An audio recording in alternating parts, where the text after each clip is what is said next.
우리 사도신경으로 신앙 고백하실까요? 전능하사 천지를 만드신 하나님 아버지를 내가 믿사오며 그 외아들 우리 주 예수 그리스도를 믿사오니 이는 성령으로 잉태하사 동정녀 마리아에게 나시고 본디오 빌라도에게 고난을 받으사 십자가에 못 박혀 죽으시고 장사한 지 사흘 만에 죽은 자 가운데서 다시 살아나시며 하늘에 오르사 전능하신 하나님 우편에 앉아 계시다가 저리로서 산 자와 죽은 자를 심판하러 오시리라. 성령을 믿사오며 거룩한 공회와 성도가 서로 교통하는 것과 죄를 사하여 주시는 것과 몸이 다시 사는 것과 영원히 사는 것을 믿사옵나이다. 아멘.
살아계시는 주님 찬양합니다. 오늘 본문 다니엘서 6장 1절에서 10절까지 목사님하고 함께 다 같이 읽어보도록 해요. 다리오가 자기의 뜻대로 고관 120명을 세워서 전국을 통치하게 하고 또 그들 위에 총리 셋을 두었으니 다니엘이 그 중에 하나이라. 이는 고관들로 총리에게 자기의 직무를 보고하게 하여 왕에게 손해가 없게 하려 함이었더라. 다니엘은 마음이 민첩하여 총리들과 또 고관들 위에 뛰어남으로 왕이 그를 세워서 전국을 다스리게 하고자 한지라. 이에 총리들과 고관들이 국사에 대하여 다니엘을 고발할 근거를 찾고자 하였으나 아무 근거, 아무 허물도 찾지 못하였으니 이는 그가 충성되어 아무 그릇됨도 없고 아무 허물도 없음이었더라. 그들이 이르되 이 다니엘은 그 하나님의 율법에서 근거를 찾지 못하면 그를 고발할 수 없으리라 하고 이에 총리들과 고관들이 모여 왕에게 나아가서 그에게 말하되 다리오 왕이여 만수무강하옵소서. 나라의 모든 총리와 지사와 총독과 법관과 관원이 의논하고 왕에게 한 법률을 세우며 한 금령을 정하실 것을 구하나이다. 왕이여 그것은 곧 이제부터 30일 동안에 누구든지 왕 외에 어떤 신에게나 사람에게 무엇을 구하면 사자굴에 던져넣기로 한 것이니이다. 그런즉 왕이여 원하건대 금령을 세우시고 그 조서에 왕의 도장을 찍어 메대와 바사에 고치지 아니하는 규례를 따라 그것을 다시 고치지 못하게 하옵소서 하매 이에 다리오 왕이 조서에 왕의 도장을 찍어 금령을 내니라. 다니엘이 이 조서에 왕의 도장이 찍힌 것을 알고도 자기 집에 돌아가서는 윗방에 올라가 예루살렘으로 향한 창문을 열고 전에 하던 대로 하루 3번씩 무릎을 꿇고 기도하며 그의 하나님께 감사하였더라. 아멘. 오늘은 예배에 목숨을 걸라 라고 하는 제목으로 여러분들과 말씀을 나누기를 원합니다. 우리가 중고등부 온라인 예배를 12월 13일, 그러니까 작년에 12월 13일에 시작을 했어요. 그리고 이번 주일이 2월 7일이니까 거의 2달이 된 것 같아요. 2달 동안 여러분들의 믿음은 잘 지켜내고 계신가요? 2달 동안 여러분은 중고등부 예배에 안 나와도 되니까 혹시 기쁘고 행복했나요? 아니면 예배를 사모하는 마음으로 안타까움이 가득했나요? 여러분 각자에게 한번 질문을 던져보면 좋을 것 같아요. 목사님은 여러분들과 예배를 드리지 못하는 동안에 여러분들이 너무너무 보고 싶고 또 못 봐서 안타까운 마음도 가득했어요. 앞으로도 언제 우리가 중고등부 예배를 시작할지 아직은 우리가 잘 모르는 그런 상황들이지만 그때까지 우리가 드릴 예배에 대하여서 우리가 진지하게 또 최선을 다해서 비록 온라인 예배지만 온전히 집중하여서 하나님 앞에 예배를 드리는 그런 우리 모두가 되어지기를 간절히 소망합니다. 그러하기에 우리가 오늘 본문에서 본 바와 같이 이 살펴볼 다니엘이라고 하는 이 사람은 우리의 예배를 어떻게 드려야 할지에 대해서 아주 큰 도전을 주는 그런 사람이에요. 다니엘은 어떤 사람이냐? 바벨론이라고 하는 나라의 포로가 되어서 잡혀갔던 그런 사람이에요. 여러분 한번 생각을 해봐요. 포로로 만약에 잡혀갔으면 그냥 대충 시간 때우면서 살아도 되잖아요. 그냥 내 마음대로 살아도 되고 내가 굳이 믿음을 안 지켜도 그렇게 크게 문제될 것이 없어 보이잖아요. 그리고 포로로 잡혀간 주제에 무슨 신앙을 요구를 해요. 근데 그가 다니엘서 1장을 보면 무엇을 요구하고 있느냐? 나는 풀떼기만 먹겠다. 그러니까 나는 채식만 하겠다. 이렇게 말을 한단 말이죠.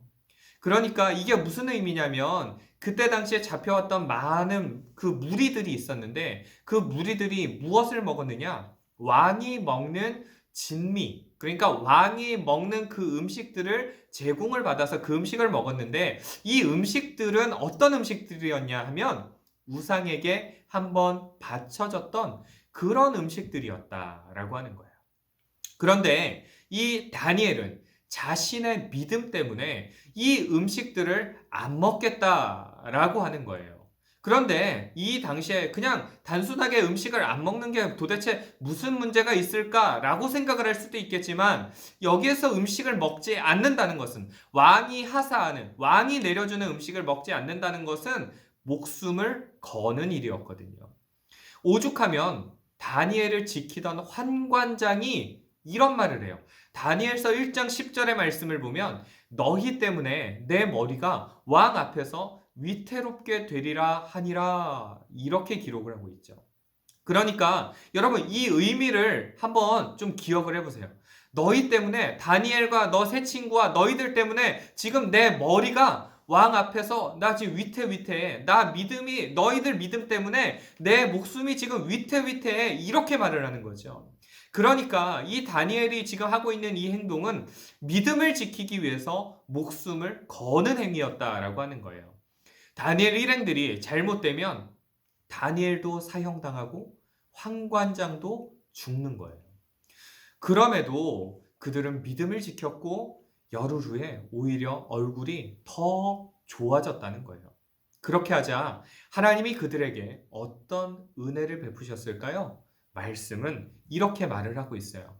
다니엘서 1장 17절의 말씀을 보면 하나님이 이 네 소년에게 학문을 주시고 모든 서적을 깨닫게 하시고 지혜를 주셨으니 다니엘은 또 모든 환상과 꿈을 깨달아 알더라. 아멘.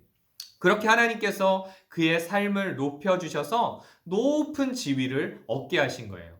하나님을 사랑하면서 믿음을 지킬 때 하나님께서 우리에게 좋은 것들로 채워주신다는 사실을 여러분 믿으시기를 바랍니다. 우리가 믿음을 지키려고 애를 쓸 때 하나님께서 우리 가운데 선한 것들로 채우시고 공급하신다는 사실이에요.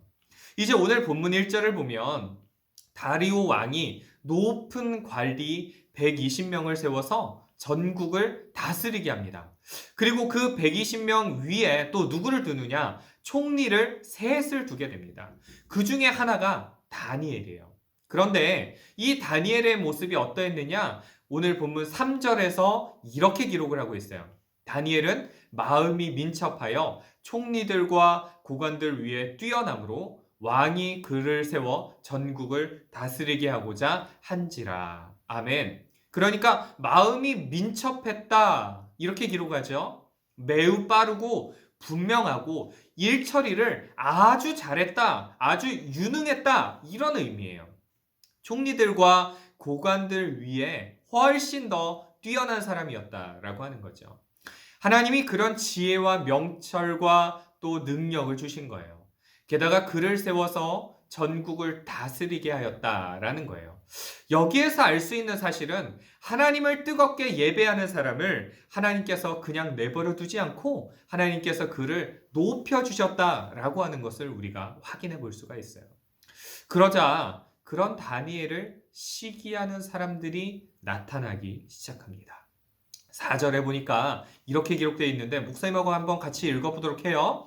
이에 총리들과 고관들이 국사에 대하여 다니엘을 고발할 근거를 찾고자 하였으나 아무 근거, 아무 허물도 찾지 못하였으니 이는 그가 충성되어 아무 그릇됨도 없고 아무 허물도 없음이었더라. 아멘. 여러분, 여기에 보면 이 총리들, 그러니까 다니엘을 제외한 총리 2명이 시기와 질투로 가득했던 것을 볼 수가 있어요. 이 다니엘이 막 왕으로부터 인정받으니까 이 사람들이 막 시기가 가득 차고 질투가 가득 찼어요. 나머지 120명도 다니엘을 고발하려고 애를 썼던 것을 우리가 확인해 볼 수가 있죠. 그런데 문제는 뭐냐? 아무 근거, 또 아무 허물도 찾을 수가 없었다라는 거예요. 여러분, 그 이유가 뭐예요? 그가 충성되어서 아무 잘못이 없었다라고 하는 거예요.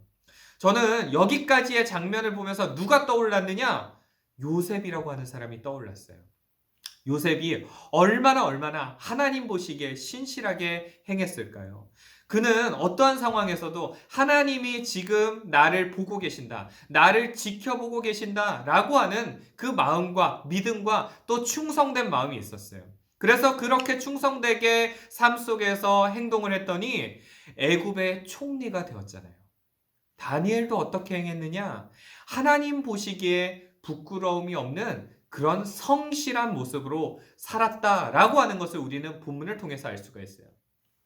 자, 그들이 찾아보니까 어떤 고발할 것이 없는 거예요. 내용이 아무것도 없어요. 그러자 이 사람들이 묘책을 꾸미기 시작합니다. 어떻게 하면 다니엘을 죽일 수 있을까? 여기에 초점이 맞추어져 있었다는 거예요.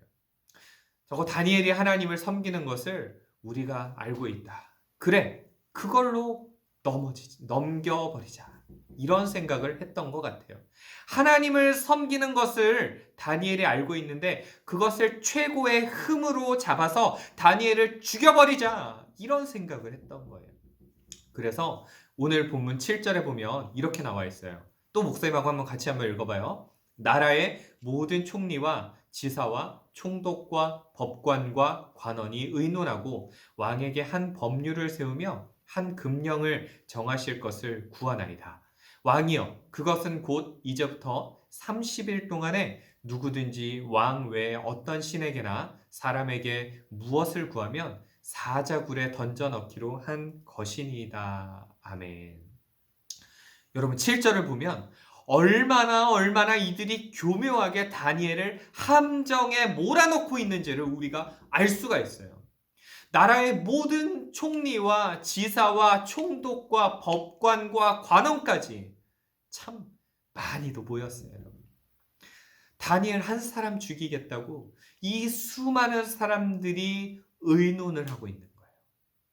얼마나 인간의 본성이 악한지를 우리가 알 수 있지 않아요? 이 수많은 사람들이 다니엘을 죽이려고 한 거예요. 그리고 이제 왕에게 말을 하죠. 하나의 법률을 세우고 금령을 정해달라. 이렇게 말을 합니다. 그런데 그 법이요, 여러분, 기가 막혀요. 이제부터 30일 동안 누구든지 왕 외에 어떤 신에게나 사람에게 기도하면 사자굴에 던져 넣어 주십시오. 이렇게 말을 하는 거예요. 30일 동안 누구든지 왕이 아닌 다른 어떤 신에게 기도하면 사자굴에 던져 넣어 주십시오. 라고 하는 거예요. 여러분, 왕의 입장에서 한번 생각해 봐요. 나를 신으로 생각해 주겠다. 이런 의미잖아요. 고대에서는요, 이런 사상들이 있었어요. 왕을 신으로 생각하고 왕을 신처럼 섬기는 거예요. 예수님 시대에도 있었어요. 로마 황제는 곧 신으로 생각했던 거예요. 그래서 수많은 기독교인들이 콜로세움이라고 하는 곳에서 실제 사자에게 찢겨 죽는 일들이 있었던 것을 우리가 알 수가 있어요. 여러분, 지금 이 법은 다니엘에게 죽음을 의미하는 거예요. 이 법이 왜 무섭냐? 다니엘은 너 이제 죽는 거야. 이런 의미잖아요. 만약에 이 시대를 살아가고 있는 우리에게, 저와 이 말씀을 보고 있는 여러분들에게 너 지금 예배드리면 사형이야. 너 예배드리면 목매달아 죽이는 거야. 이러면 여러분들은 어떤 선택을 하시겠습니까? 죽을 수 있겠어요, 여러분? 예수 믿으면 죽인다는데, 예배드리면 죽인다는데, 여러분 죽을 수 있겠어요? 순교할 수 있겠어요? 그런데 이들이 얼마나 더 철두철미하게 계획을 했느냐? 8절을 봐봐요. 8절, 그런즉 왕이여 원하건대 금령을 세우시고 그 조서에 왕의 도장을 찍어 메대와 바사에 고치지 아니하는 규례를 따라 그것을 다시 고치지 못하게 하옵소서 하네. 여기서 말하는 이 금령이라고 하는 단어가 어떤 의미냐? 목사님도 이 국어사전에 찾아봤어요. 그랬더니 금지하는 법이라는 뜻을 가지고 있더라고요. 그래서 이 금령을 세우고 거기에 조서에 왕의 도장을 꽝! 하고 찍어달라고 이야기를 합니다. 그리고 절대로 그 누구도 이 법을 고칠 수 없게 해달라. 이렇게 말을 하죠. 여러분, 얼마나 지금 기가 막힌 법이에요. 왕이라고 할지라도 바꿀 수 없는 법을 만들어버려요. 지금 겉으로는 충성된 것처럼 보이지만 실제로는 다니엘 한 사람 죽이겠다고 법을 만들어 버립니다. 여기에 다리오 왕도 기분 좋게 도장을 꽝 하고 찍어서 금지하는 법을 만들어 버려요. 여러분, 이쯤 되면 어떻게 해야 될까요? 몸을 좀 사리는 게 일반적이지 않아요? 그래, 한 달 뒤에 예배 드리고 예배 지금 좀 쉬자. 내 목이 날아가게 생겼으니까, 나 지금 죽게 생겼으니까 그래, 예배는 잠깐 쉬고 하나님 섬기는 거 잠깐 좀 내려놓지 뭐. 그런데 여러분, 그러나 10절을 여러분 한번 봐봐요. 다니엘은 그렇게 하지 않았다는 거예요. 10절 같이 읽어봐요. 다니엘이 이 조서에 왕의 도장이 찍힌 것을 알고도 자기 집에 돌아가서는 윗방에 올라가서 예루살렘으로 향한 창문을 열고 전에 하던 대로 하루 3번씩 무릎을 꿇고 기도하며 그의 하나님께 감사하였더라. 이렇게 말을 하고 있어요. 여러분, 다니엘 이거 미친 거 아니야 정말? 미치지 않고 어떻게 이렇게 행동할 수가 있냐고요. 다니엘이 이 조서에 왕의 도장에 찍힌 것을 알고도, 여러분 여기에 키포인트가 있어요. 알고도 다니엘이 지금 모르는 게 아니잖아요. 이 법이 생긴 것을 알고 있잖아요. 그런데 자기 집에 돌아갑니다. 알고 있는 상태에서. 그리고 윗방에 올라가요. 그리고 예루살렘을 향한 창문을 이렇게 활짝 열어요. 그 다음에 뭐라고 기록되어 있어요, 여러분? 전에 하던 대로. 뭐라고요? 전에 하던 대로. 여러분 지금 다니엘 지금 제정신이에요, 이거? 여러분 사자라고 하는 이 동물이 고양이 정도의 그런 동물인가요? 만나면 귀엽다 이런 정도의 동물이에요? 아니잖아요, 여러분. 덩치 큰 사자를 만나서 이겨낼 재간이 있겠냐고요. 뒷부분을 보면 이 사자가 어느 정도의 힘을 가졌는지를 우리가 알 수가 있는데 24절에 보면 그 다니엘을 참석했던 사람들이 마지막에 그 결과물이 나오는데 24절 우리가 같이 한번 또 읽어봐요. 그들이 굴 바닥에 닿기도 전에 사자들이 곧 그들을 움켜서 그 뼈까지도 부서뜨렸더라. 아멘. 여러분 이 장면을 한번 상상을 한번 해봐요. 오늘 본문보다 뒤에 나오는 내용들이지만 다니엘을 고발했던 사람들이 사자굴에 들어가게 되는데, 그런데 바닥에 닿기도 전에 그들을 움켜서 그 뼈까지도 다 부서뜨렸다라고 말을 하고 있어요. 처참한 상황 아니에요? 무지막지한 상황 아니에요?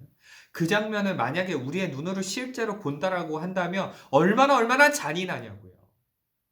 사자가 그런 힘이 있어요. 그런데 지금 더 기가 막힌 게 뭐냐? 아까 봤지만 우리 10절 하반절을 다시 한번 읽어보면 전에 하던 대로 하루 3번씩 무릎을 꿇고 기도하며 그의 하나님께 감사하였더라. 그의 하나님께 뭐 했다고요? 감사하였더라. 뭐를 감사해요, 여러분? 나 이제 다 죽게 되었으니까 아이고 감사하네요. 뭐 이런 거예요, 여러분?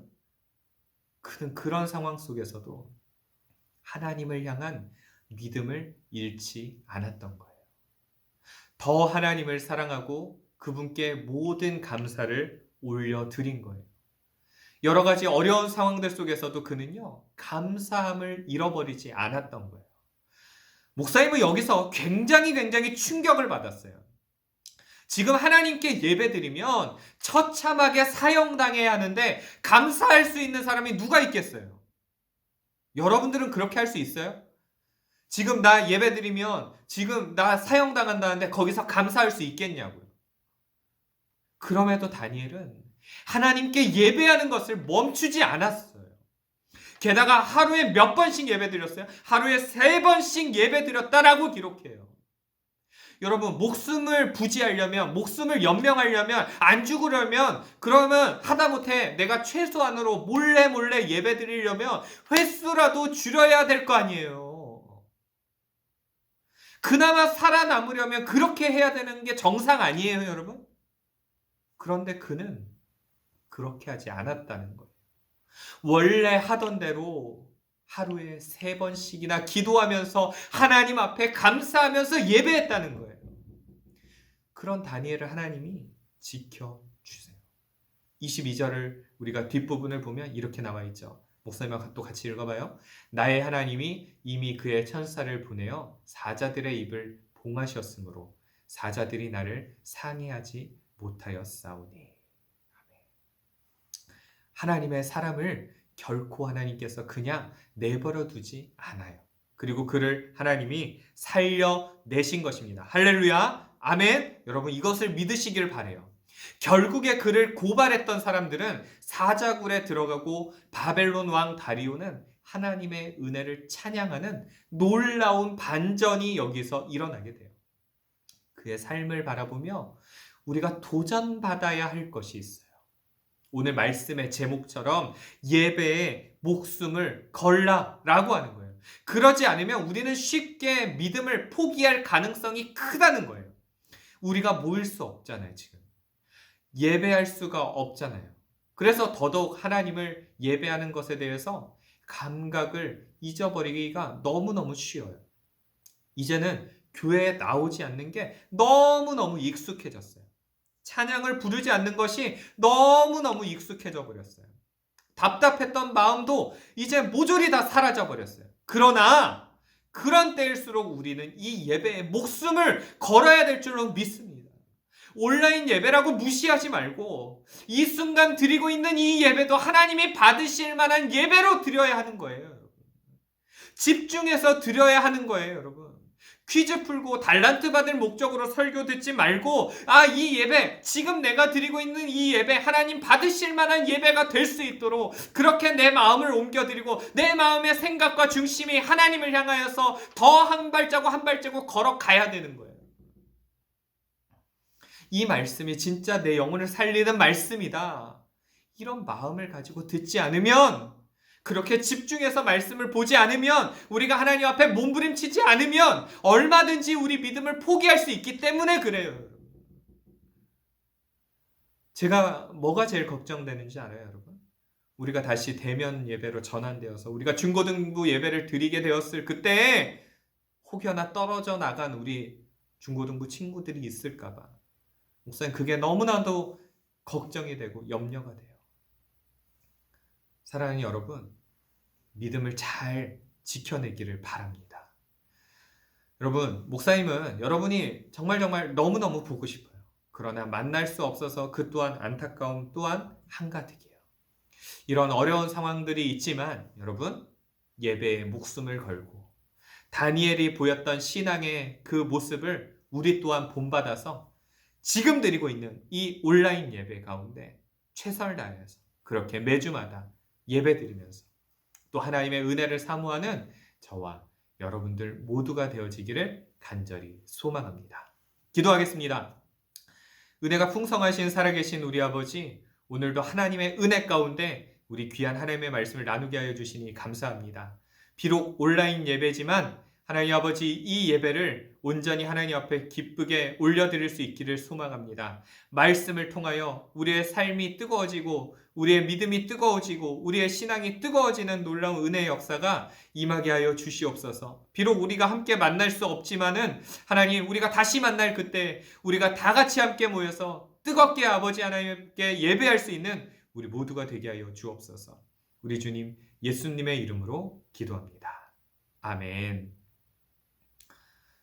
여러분 한 주간도 또 승리하세요. 샬롬. 설교 푸는 10달란트 받는 퀴즈. 첫 번째, 1장에서 다니엘 일행이 풀만 먹겠다고 했던 이유는 무엇일까요? 두 번째, 다니엘을 고발했던 사람들은 어떻게 되었을까요? 세 번째, 예배에 목숨을 걸어야 하는 이유가 무엇일까요? 여러분들 이 세 개의 답을 다 맞춰서 꼭 10달란트를 받기를 바랍니다. 그럼 안녕!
축도하겠습니다. 이제는 우리 주님 예수 그리스도의 은혜와 하나님 아버지의 무한하신 사랑하심과 성령님의 가방감동 충만하여 주심이 오늘 말씀을 들으며 다니엘처럼 그렇게 예배에 목숨을 걸어서 하나님이 기뻐하시는 믿음을 잘 지켜내고 우리가 다시 대면으로 만나게 될 때까지 우리가 그 믿음 끊임없이 잘 지켜 몸부림치기를 소망하는 이 말씀을 들은 모든 우리 중고등부 친구들의 머리 위에 이제로부터 영원토록 함께 있을지어다. 아멘. 잠깐 여기서 푸는 시크릿 퀴즈. 우리 반 담임 선생님의 생일은 언제일까요? 그 생일을 담임 선생님에게 물어보고 꼭 목사님한테 보내주셔야 시크릿 퀴즈의 답을 맞출 수가 있어요. 그럼 꼭 맞추시기를 바래요.